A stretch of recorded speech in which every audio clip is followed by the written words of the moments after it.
Santo. Amen. Sumainyo ang Panginoon. At sumaiyo rin.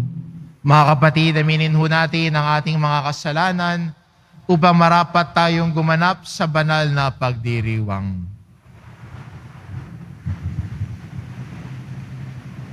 Inaamin ko Sa makapangyarihang Diyos at sa inyo mga kapatid na lubha akong nagkasala sa isip, sa salita at sa gawa at sa aking pagkukulang.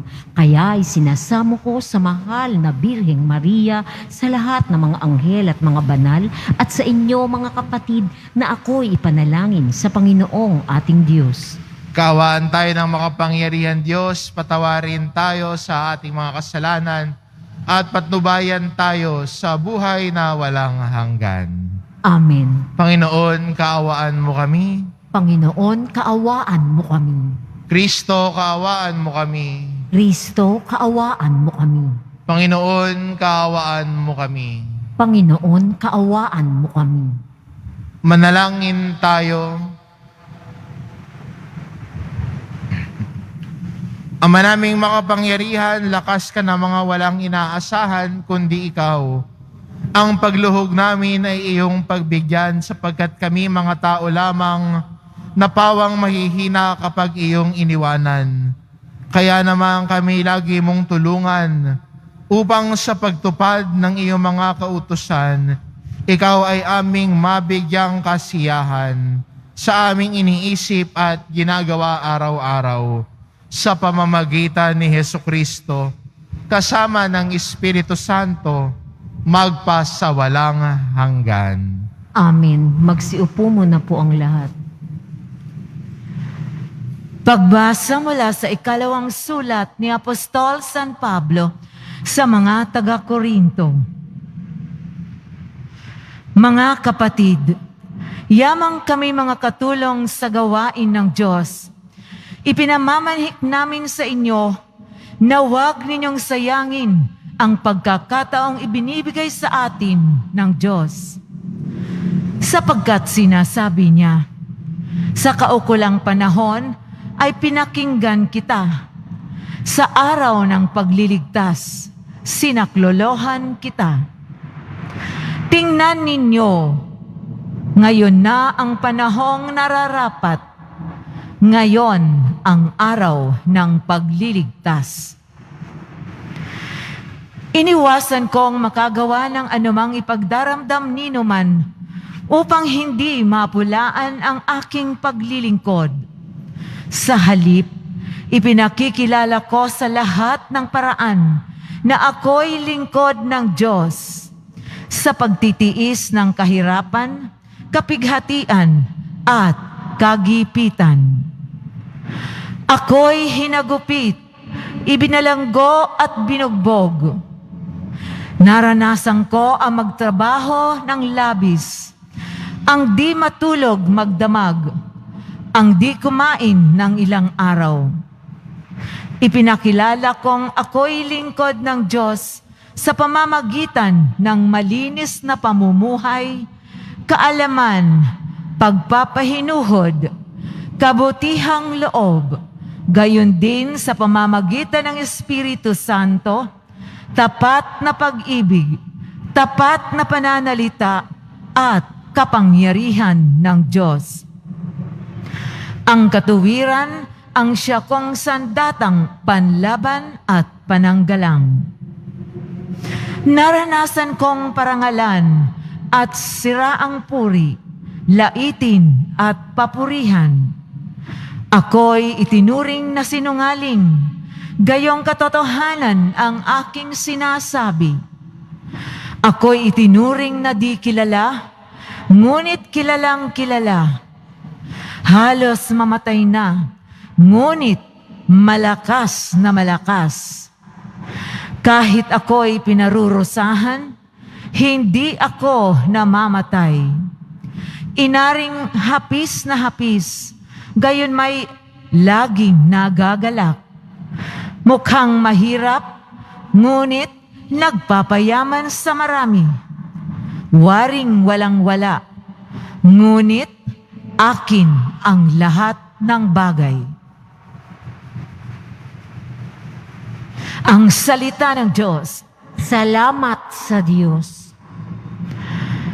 Ang Diyos na rin ang naghayag ng handog niyang pagliligtas. Ang Diyos na rin ang naghayag ng handog niyang pagliligtas. Umawit ng bagong awit at sa poon ay ialay, pagkat yaong ginawa niya ay kahanga-hangang tunay. Sa sariling lakas niya at taglay na kabanalan, walang hirap na natamo, yaong hangad na tagumpay. Ang Diyos na rin ang naghayag ng handog niyang pagliligtas. Ang tagumpay niyang ito'y siya na rin ang naghayag. Sa harap ng mga bansay, nahayag ang pagliligtas. Ang pangako sa Israel, lubos niyang tinutupad. Ang Diyos na rin ang naghayag ng handog niyang pagliligtas. Tapat siya sa kanila at ang pag-ibig ay wagas. Ang tagumpay ng ating Diyos kahit saan ay namalas. Magkaingay na may galak, yaong lahat sa daigdig. Ang poon ay buong galak, napurihin sa pag-awit. Ang Diyos na rin ang naghayag ng handog niyang pagliligtas. Magsitayo na po ang lahat.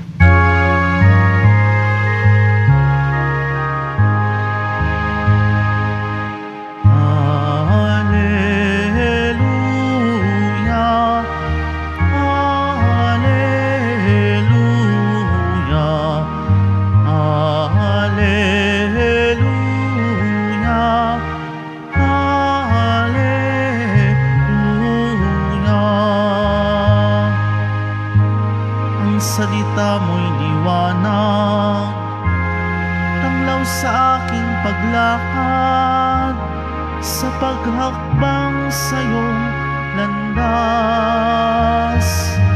Alleluia,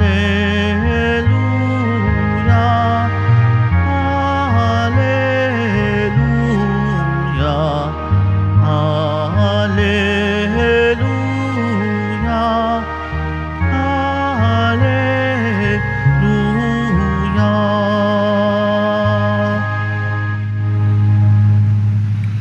Sumainyo ang Panginoon. At sumaiyo rin. Ang mabuting balita ng Panginoon ayon kay San Mateo. Papuri sa iyo, Panginoon. Noong panahong iyon, sinabi ni Jesus sa kanyang mga alagad, narinig ninyo na sinabi, mata sa mata at ngipin sa ngipin. Ngunit ngayon sinasabi ko sa inyo, huwag ninyong labanan ang masamang tao. Kung may sumampal kayo sa kanang pisngi, iharap mo pa sa kanya ang kabila. Kung ipagsakdal kanino man upang makuha ang iyong baro, ibigay mo sa kanya pati ang iyong balabal. Kung sapilitang ipapapasan sa iyo, ang manlulupig ang kanyang dala ng 1 kilometro, pasinin mo ito ng 2 kilometro. Magbigay ka sa nangihingi sa iyo, at huwag mong pahindian ang nanghihiram sa iyo. Ang mabuting balita ng Panginoon. Pinupuri ka namin, Panginoong Heso Kristo. Magsiupo mo na po ang lahat. Naalala ko po, may isa po akong kausap at sabi niya sa akin, Father, no isang araw, nainis ako at naghalit. Tapos sinabi niya sa akin, bakit siya nagalit? At tinanong ko, anong ginawa mo?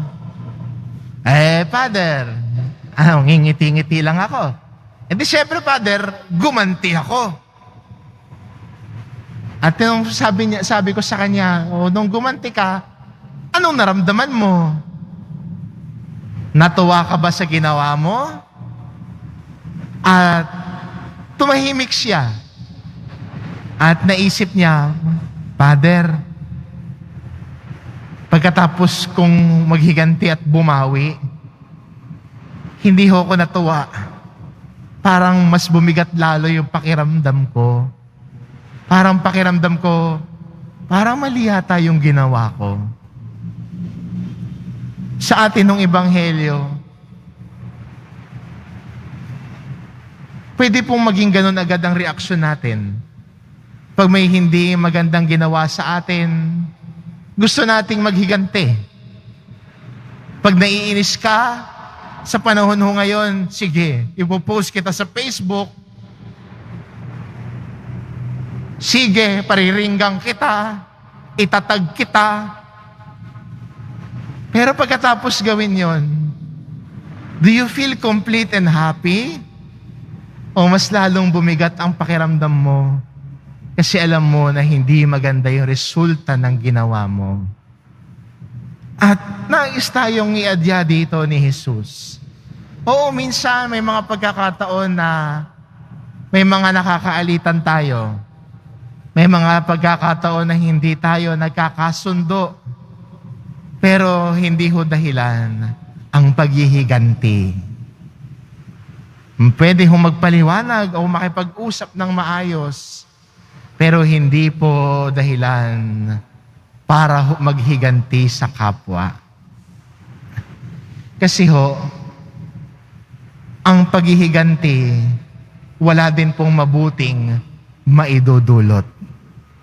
Paikot-ikot lang kayo na gumagawa ng pangit at hindi mabuti sa isa't isa.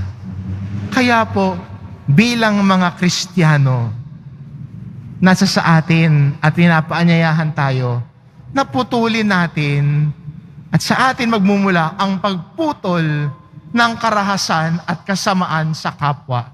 Kaya nga sabi ni Jesus, pag sinampal ka sa kabila, kung ikaw masusunod, ay hindi, kabila sasampalin ko rin. Kaya sabi ni Jesus, para maputol, ialok mo yung kabila. Pag sinampal sa kaliwa, kasama mo yung kanan. Pakita mo. Pinuputol mo sa iyo mismong pagpili ang karahasan at paghihiganti. Cut it off. Kaya nga magandang paanyaya sa atin, no?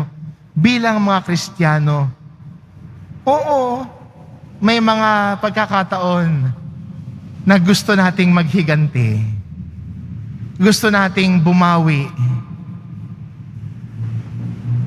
Pero we would feel better if we cut the violence. Sa totoo lang po, kagabi ho may kwento ho ako. Father's Day ho kahapon. At nag-aya ho yung tatay ko na kumain po kami bilang isang pamilya.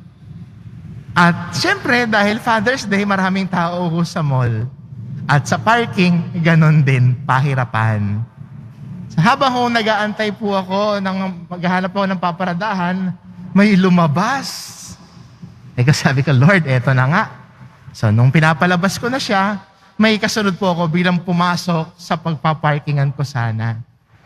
Kung siguro sa iba yung binabaan na yun eh. O kaya binabaan ng bintana. Gusto ko hong gawin yun. Sabi ko, wag na lang. Wag ko nang patulan to. Sige na. So, umabante ho ulit ako. Hindi ho malayo. Konting abante ko lang ho. Mayroon hong bakanting akin, walang kaaway. Minsan pwede tayong babaan natin ng bintana at awayin. Doon ho nagsisimula yung tinatawag nating road rage. Gusto nating gumanti. Pero bilang isang Kristiyano, cut the violence. Sa atin hong pamumuhay bilang Kristiyano, putulin na natin ang kasamaan, ang paghihiganti, ang hindi paggawa ng mabuti sa kapwa. At ito po ang tinuturo sa atin ni Jesus. Kung nais nating sumunod sa Kanya, sa atin magmumula ang pagputol ng cycle of violence. Tayo ang pumutol ng pagnanais na gumawa ng hindi mabuti sa kapwa at maghiganti.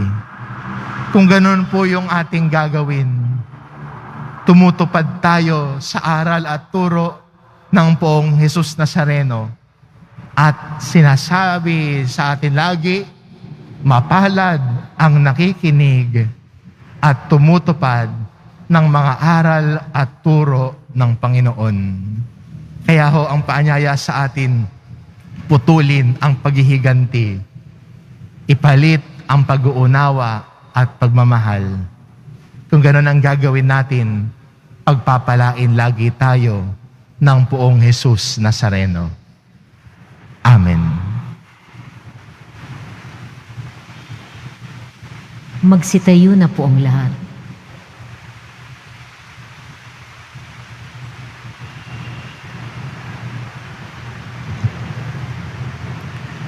Minamahal na mga kapatid, napakabuti sa atin ng ating mapagmahal na Ama. Manalangin tayo sa Kanyang mahabaging pag-ibig na nagbunsod ng ating mabuting pakikitungo sa ating kapwa. Ang ating itugon, Ama, gawin mo kaming ganap sa iyong pag-ibig. Ama, gawin mo kaming ganap sa iyong pag-ibig. Bilang bayan ng Diyos, naway maisabuhay natin ang batas ng pag-ibig ni Kristo. Manalangin tayo. Ama, gawin mo kaming ganap sa iyong pag-ibig. Ang ating mga kaaway, maging yaong mga nakasakit at nakagawa sa atin ng masama sa anumang paraan, naway mapatawad natin. Manalangin tayo. Ama, gawin mo kaming ganap sa iyong pag-ibig. Atin nawang maiwasan ang pagkakahiwa-hiwalay at pagkamakasarili para maiwaksi ang kasamaan sa pamamagitan ng paggawa ng kabutihan. Manalangin tayo. Ama, gawin mo kaming ganap sa iyong pag-ibig.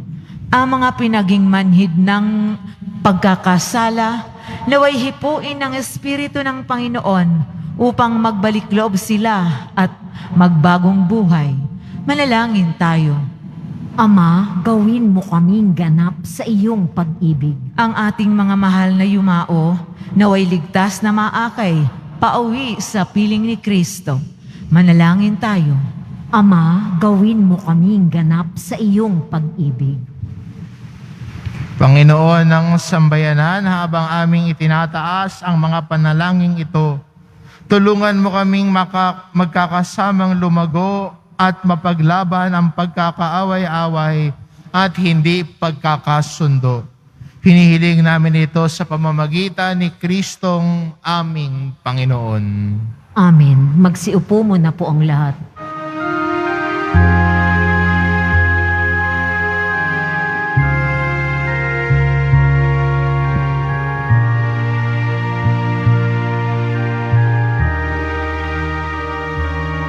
Handog namin sa iyo, Ama,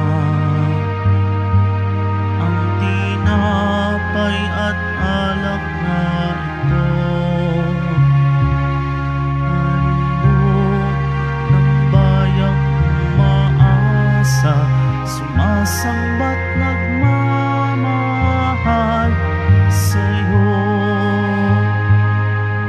Naway dalhin ng iyong anghel ang aming panalangin sa iyong dambana, katulad ng halimuyak ng insensong umaakyat sa kalangitan. Handog namin sa iyo, Ama, ang tinapay at alak na ito. Handog ng bayang umaasa, sumasamba't nagmamahal sa iyo. Magsitayo na po ang lahat. Manalangin kayo mga kapatid upang ang paghahain natin ay kalugdan ng Diyos amang makapangyarihan. Tanggapin nawa ng Panginoon itong paghahain sa iyong mga kamay sa kapurihan niya at karangalan sa ating kapakinabangan at sa buong sambayanan niyang banal.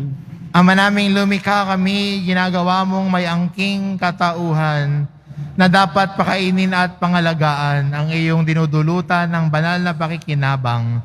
Ipagkaloob mong kami huwag magkulang sa mga iniuukol mo sa aming kapakanan sa pamamagitan ni Jesucristo kasama ng Espiritu Santo magpa sa walang hanggan. Amen. Sumainyo ang Panginoon. At sumaiyo rin. Itaas sa Diyos ang inyong puso at diwa. Itinaas na namin sa Panginoon. Pasalamatan natin ang Panginoong ating Diyos. Marapat na siya ay pasalamatan. Ama naming makapangyarihan, tunay ngang marapat na ikaw ay aming pasalamatan. Sa iyong paglingap at kagandahang loob, ang tao ay nilikha mo't pinangangasiwa sa sansinukob. Sa hangad mong siya'y iwastong lubos. Siya'y pinagdusa mo sa kanyang pagtalikod. Sa iyong paggiliw, iyong ipinahintulot na makabalik siya sa pamamagitan ni Kristo Jesus. Kaya kaisa ng mga anghel na nagsisiawit ng papuri sa iyo, nang walang humpay sa kalangitan, kami nagbubunyi sa iyong kadakilaan. Santo, Santo, Santo, Panginoong Diyos ng mga hukbo, napupuno ang langit at lupa ng kadakilaan mo o sana sa kaitaasan. Pinagpala ang naparirito sa ngalan ng Panginoon o sana sa kaitaasan. Magsilhod po ang lahat. Ama namin banal, ikaw ang bukal ng tanang kabanalan, kaya't sa pamamagitan ng iyong Espiritu gawin mong banal ang kaloob na ito, upang para sa amin maging katawan at dugo ng aming Panginoong Jesucristo. Bago niya pinagtiis ang kusang loob na maging handog, hinawakan niya ang tinapay, pinasalamatan kanya. Pinagati-hati niya iyon, iniabot sa kanyang mga alagad at sinabi, "Tanggapin ninyong lahat ito at kanin. Ito ang aking katawan na ihahandog para sa inyo."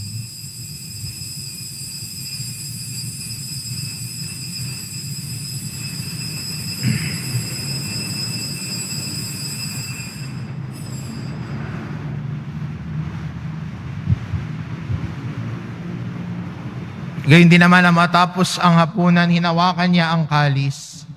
Muli kanyang pinasalamatan.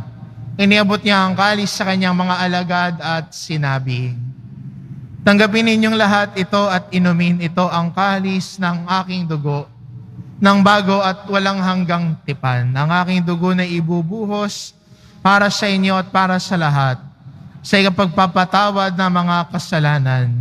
Gawin ninyo ito sa pag-alala sa akin."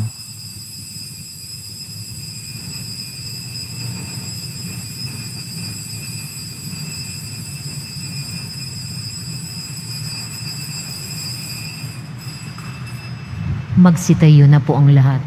Ipagbunyi natin ang misteryo ng pananampalataya. Si Kristo'y namatay, si Kristo'y nabuhay, si Kristo'y babalik sa wakas ng panahon. Ama, ginagawa namin ngayon ang pag-alala sa pagkamatay at muling pagkabuhay ng iyong anak. Kaya't inaalay namin sa iyo ang tinapay na nagbibigay buhay at ang kalis na nagkakaloob ng kaligtasan. Kami nagpapasalamat dahil kami yung minarapat na tumayo sa harap mo para maglingkod sa iyo. Isinasamo namin kaming magsasalo-salo sa katawan at dugo ni Kristo ay mabuklod sa pagkakaisa sa pamamagitan ng Espiritu Santo. Ama, lingapin mo ang iyong simbahang laganap sa buong daigdig. Puspusin mo kami sa pag-ibig kaisa ni Francisco na aming Papa at ni Jose na aming Obispo at ng Tanang Kaparian. Alalahanin mo rin ang mga kapatid naming nahimlay na may pag-asa ang sila'y muling mabubuhay, gayon din ang lahat ng mga pumanaw. Kaawaan mo sila at patuloyin sa iyong kaliwanagan. Kaawaan mo at pagindapatin kaming lahat na makasalo sa iyong buhay na walang wakas. Kaisa ng mahal na Birheng Maria na Ina ng Diyos, ng kabiyak ng puso niyang si San Jose, kaisa ng mga apostol at ng lahat ng mga banal, na namuhay dito sa daigdig ng kalugod-lugod sa iyo, may pagdiwang nawa namin ang pagpupuri sa ikararangal mo sa pamamagitan ng iyong anak na aming Panginoong Jesucristo.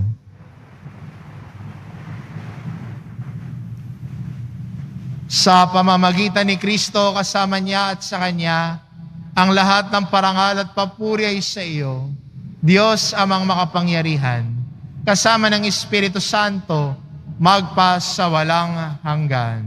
Amen.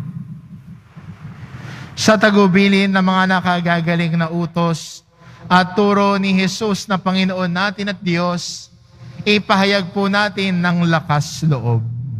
Ama namin, sumasalangit ka, sambahin ang ngalan mo, mapasa amin ang kaharian mo, sundin ang loob mo dito sa lupa para nang sa langit. Bigyan mo kami ngayon ng aming kakanin sa araw-araw at patawarin mo kami sa aming mga sala para nang pagpapatawad namin sa nagkakasala sa amin. At huwag mo kaming ipahintulot sa tukso at iadya mo kami sa lahat ng masama. Hinihiling namin kami adya sa lahat ng masama, pagkalooban ng kapayapaan na araw-araw, iligtas sa kasalanan, at ilayo sa lahat ng kapahamakan.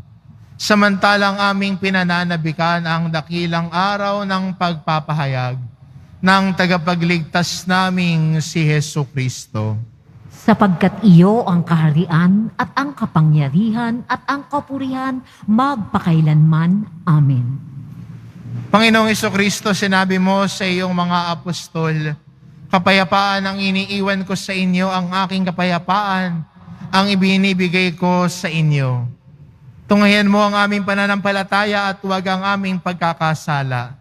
Pagkalooban mo kami ng kapayapaan at pagkakaisa.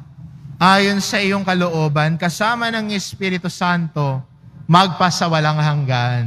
Amen. Ang kapayapaan ng Panginoon ay laging sumainyo. At sumaiyo rin.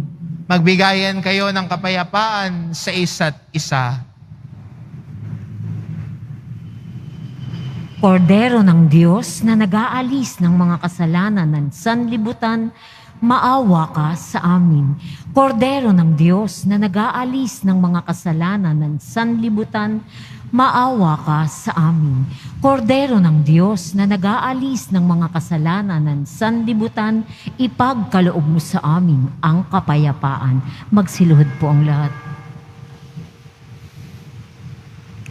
Panginoong Kristo, ito ang kordero ng Diyos na nag-aalis ng kasalanan ng sanlibutan. Mapalad ang mga inaanyayahan sa kanyang piging. Panginoon, hindi ako karapat-dapat na magpatuloy sa iyo, ngunit sa isang salita mo lamang ay gagaling na ako.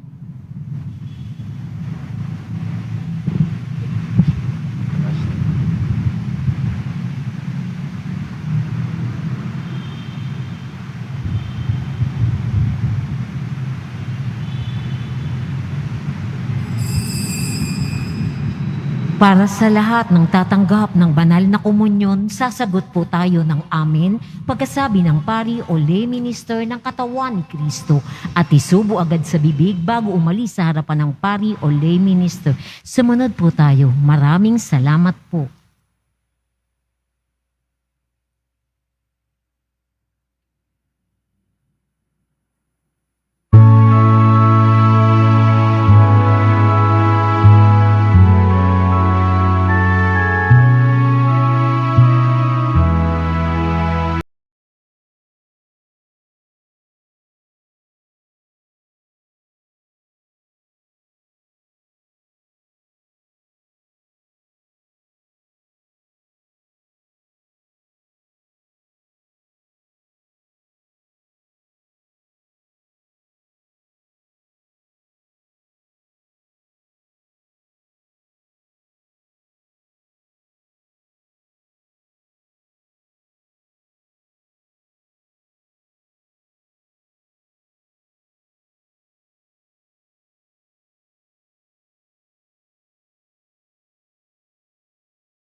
Announcement.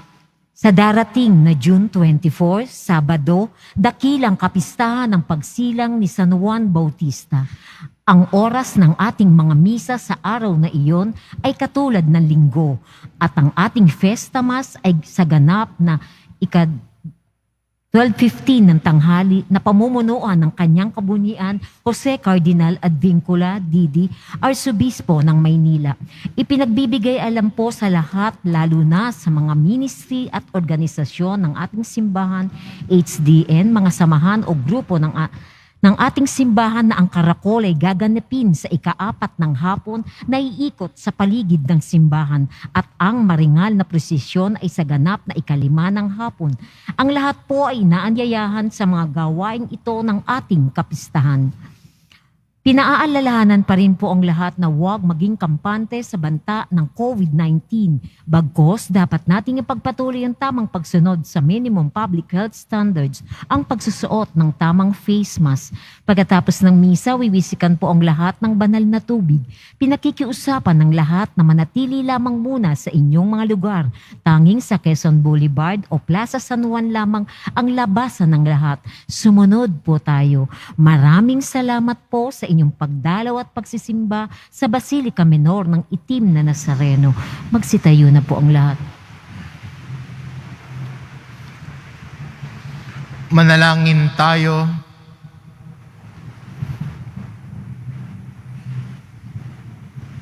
Ama naming mapagmahal, ang pinagsaluhan naming banal na pakikinabang ay nagpapahiwatig ng iyong pakikiisa.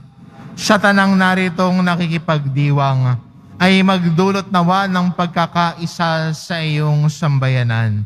Sa pamamagitan ni Hesukristo, kasama ng Espiritu Santo, magpasawalang hanggan. Amen. Sumainyo ang Panginoon. At sumaiyo rin. Mahal na poong Jesus Nazareno, inihayag mo sa pamamagitan ng krus ang walang maliw na pag-ibig ng Diyos sa sangkatauhan. Pakinggan mo ang kahilingan ng iyong angkan na nagsusumamo sa iyo. Makamtanawa nila ang iyong katugunan at tanggapin ang kasagutan na may utang na loob na tinatanaw. Basbasan din po ninyo ang mga may daladala nilang imahen at dasalan sa pamamagitan ng bendisyon na ito. Naway maalala nila ang mga pangako nila noon sa binyag na ikaw ang kanilang iniibig at paglilingkuran. Bilang Panginoon, magpasawalang hanggan. Amen.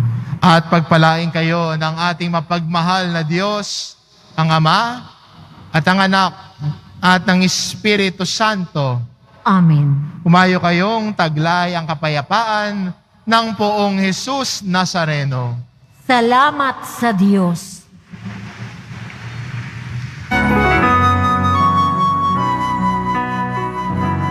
Nuestro Padre Jesus Nazareno, sinasamba ka namin, pinipintuho ka namin, aral mo ang aming buhay at kaligtasan. Nuestro Padre Jesus Nazareno, iligtas mo kami sa kasalanan. Ang krus mong kinamatayan ay sagisag ng aming kaligtasan.